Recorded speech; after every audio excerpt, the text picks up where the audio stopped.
Hi friends, आज मैं एक एंटीबायोटिक कैप्सूल का रिव्यू करने जा रहा हूं। बैक्टीरियल इन्फेक्शंस को दूर करने के लिए इस मेडिसिन को लेने की एडवाइस की जाती है। एचडॉक्स LB कैप्सूल ब्रांड नेम से यह मार्केट में उपलब्ध होता है। एल्ड्रिन फार्मा प्राइवेट लिमिटेड के द्वारा इसका प्रोडक्शन किया जाता है।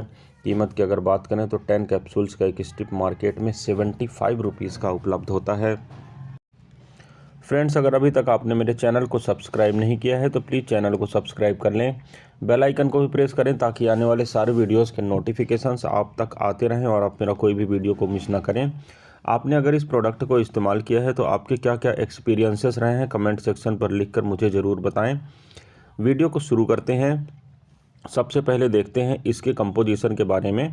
तो इसमें डॉक्सीसाइक्लिन 100 मिलीग्राम और लैक्टोबैसिलस 5 बिलियन स्पोर्स की मात्रा में उपलब्ध होता है। अब देखते हैं फ्रेंड्स इसके कुछ वैकल्पिक ब्रांड्स के बारे में। तो फ्रेंड, कोडो कैप्सूल जिसे कोमेड केमिकल्स लिमिटेड के द्वारा बनाया जाता है। ला LB कैप्सूल जिसे Bombay tablet manufacturing company private limited के द्वारा बनाया जाता है। एडोक्सी LB कैप्सूल जिसे एटोपिक लेबोरेटरीज लिमिटेड के द्वारा बनाया जाता है। डॉक्सी प्लस LB कैप्सूल जिसे सिम्बायोसिस लिमिटेड के द्वारा बनाया जाता है। और माइक्रोडॉक्स LBX कैप्सूल जिसे माइक्रोलैब्स लिमिटेड के द्वारा बनाया जाता है। फ्रेंड्स, मार्केट में मिलने वाले सेम कंपोजिशन के साथ उपलब्ध है कुछ ऐसे डिफरेंट ब्रांड्स होते हैं जिन्हें आप इस मेडिसिन के न मिलने की स्थिति पर परचेज करके अपना काम चला सकते हैं। आपको इफ़ेक्ट सेम मिलता है क्योंकि इनके अंदर का जो साल्ट या मॉलिक्यूल होता है वह सेम होता है। अब देखते हैं फ्रेंड्स इसके कुछ प्रमुख इस्तेमाल के बारे में। तो फ्रेंड्स, जैसा मैंने आपको पहले ही बताया है, एक एंटीबायोटिक कैप्सूल है और बैक्टीरियल इन्फेक्शंस को दूर करने का काम करता है। बैक्टीरियल इन्फेक्शन के कारण होने वाली जो डिसीज़ेज रहती हैं जिसमें यह कैप्सूल इंडिकेटेड रहता है, उन डिसीज़ेस के लिए इस मेडिसिन को ट्रीटमेंट के रूप में उपयोग किया जाता है। अब देखते हैं इसके कुछ साइड इफ़ेक्ट के बारे में। तो फ्रेंड्स, साइड इफ़ेक्ट के रूप में डायरिया यानी दस्त का होना, जी मिचलाना, चक्कर आना, घबराहट होना, उल्टी होना, पेट में दर्द होना और फोटो सेंसिटिविटी यानी प्रकाश में जाने पर आपको बेचैनी जैसा महसूस होना, इसके कुछ कॉमन साइड इफ़ेक्ट के रूप में देखे गए हैं। अब देखते हैं फ्रेंड्स इस मेडिसिन को इस्तेमाल कैसे करना चाहिए। तो फ्रेंड्स, आपके डॉक्टर के सजेशन के अनुसार ही आपको मेडिसिन का इस्तेमाल करना चाहिए। उसके सजेस्ट की गई खुराक और जो डोज और ड्यूरेशन होता है उसके अनुसार आपको मेडिसिन का इस्तेमाल करना चाहिए। इस मेडिसिन को आप खाना खाने के पश्चात भी ले सकते हैं, खाली पेट भी ले सकते हैं, परंतु आपको मेडिसिन को एक निश्चित समय पर लेना चाहिए। अब देखते हैं फ्रेंड्स यह मेडिसिन काम कैसे करती है। तो फ्रेंड्स, कंपोजिशन के सेक्शन में मैंने आपको पहले ही बताया है कि इसमें दो प्रकार के साल्ट होते हैं। डॉक्सीसाइक्लिन और लैक्टोबैसिलस दो प्रकार के मॉलिक्यूल इसमें होते हैं। डॉक्सीसाइक्लिन एक एंटीबायोटिक होता है जो कि बैक्टीरिया के लिए काम के लिए जो जरूरी प्रोटीन होता है उसे बनने से रोक देता है और जो बैक्टीरिया का डेवलपमेंट होता है वह रुक जाता है। साथ ही साथ जिसमें जो पाया जाने वाला सेकेंड मॉलिक्यूल यानी लैक्टोबैसिलस एक जीवित माइक्रो ऑर्गेनिज्म होता है जो आंतों में रहने वाले अच्छे बैक्टीरिया के संतुलन को बनाए रखता है, जिन्हें एंटीबायोटिक का उपयोग करने से आंतों में संक्रमण होने की वजह से नुकसान पहुंच सकता है।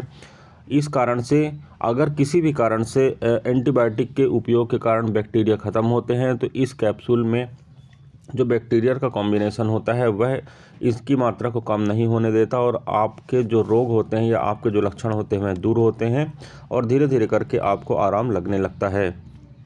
मेडिसिन से जुड़ी कुछ अन्य बातों के बारे में बात करते हैं। तो फ्रेंड्स, मैंने आपको पहले ही बताया है कि बैक्टीरियल इन्फेक्शंस को दूर करने के लिए इस मेडिसिन को इस्तेमाल करने की आपको एडवाइस की जाती है।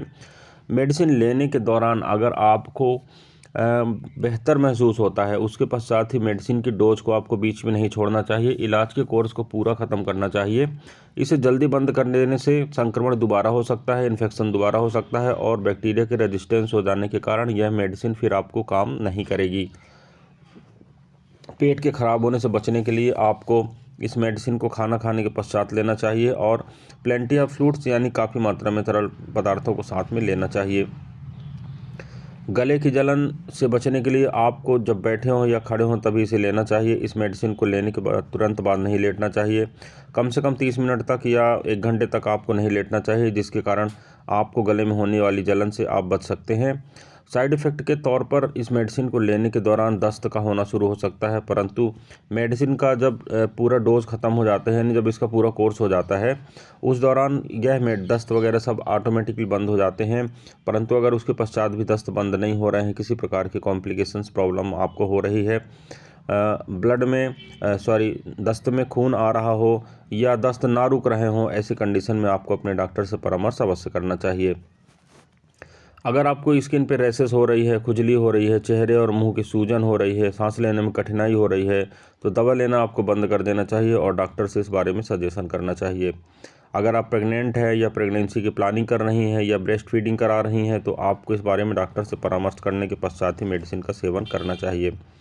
मेडिसिन की कोई भी डोज अगर आप भूल गए हैं तो जितनी जल्दी हो सके आपको ले लेना चाहिए, परंतु अगर अगली खुराक का समय हो गया हो तो छूटी हुई खुराक को छोड़कर नियमित समय की खुराक लेना चाहिए और डोज को कभी भी डबल नहीं करना चाहिए। इसके कुछ सेफ्टी फीचर्स की अगर मैं बात करूं फ्रेंड्स, तो मेडिसिन के लेने के दौरान मेडिसिन के आगे या पीछे आपको अल्कोहल का सेवन नहीं करना चाहिए, यह आपके लिए हानिकारक हो सकता है। गर्भावस्था और स्तनपान की सजेशन मैं आपको पहले ही बता चुका हूं।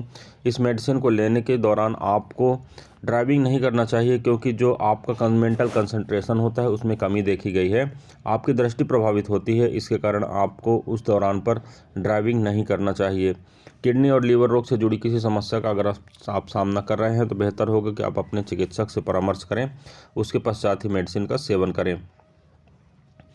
इस मेडिसिन के इस्तेमाल करने के दौरान आपको दूध नहीं पीना चाहिए।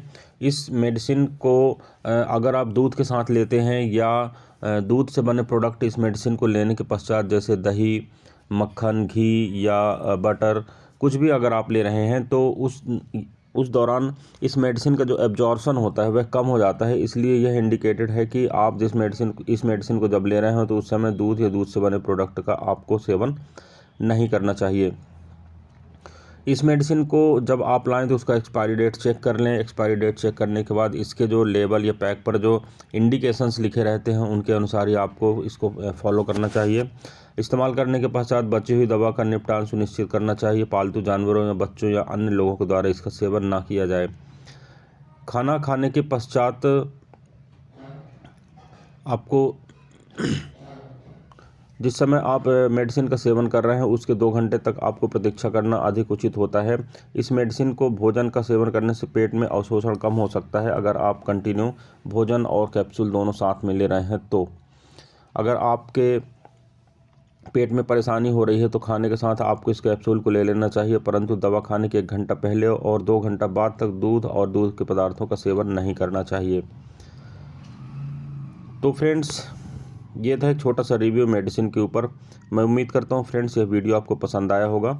अगर वीडियो आपको पसंद आता है तो प्लीज़ वीडियो को लाइक करें, चैनल को सब्सक्राइब करें। हमारे चैनल पर लगातार मेडिसिन के रिव्यू आते रहते हैं। वीडियो के आधार पर मेडिसिन का सेवन करना आपके लिए उचित नहीं है। आपको किसी भी प्रकार की परेशानी के लिए अपने डॉक्टर से उचित परामर्श करना चाहिए, उसके पश्चात ही उनके प्रिस्क्रिप्शन के आधार पर मेडिसिन को उपयोग करना चाहिए। फ्रेंड्स, मेरे द्वारा बताई गई सारी जानकारी इसमें केवल आपकी जानकारी के लिए ही है और किसी भी दवा का सेवन करने से पहले डॉक्टर का सलाह आपको आवश्यक रूप से लेना चाहिए। तो फ्रेंड्स, इस वीडियो में बस इतना ही है। किसी अन्य अच्छे इंटरेस्टिंग टॉपिक के साथ आपसे फिर मुलाकात करता हूं।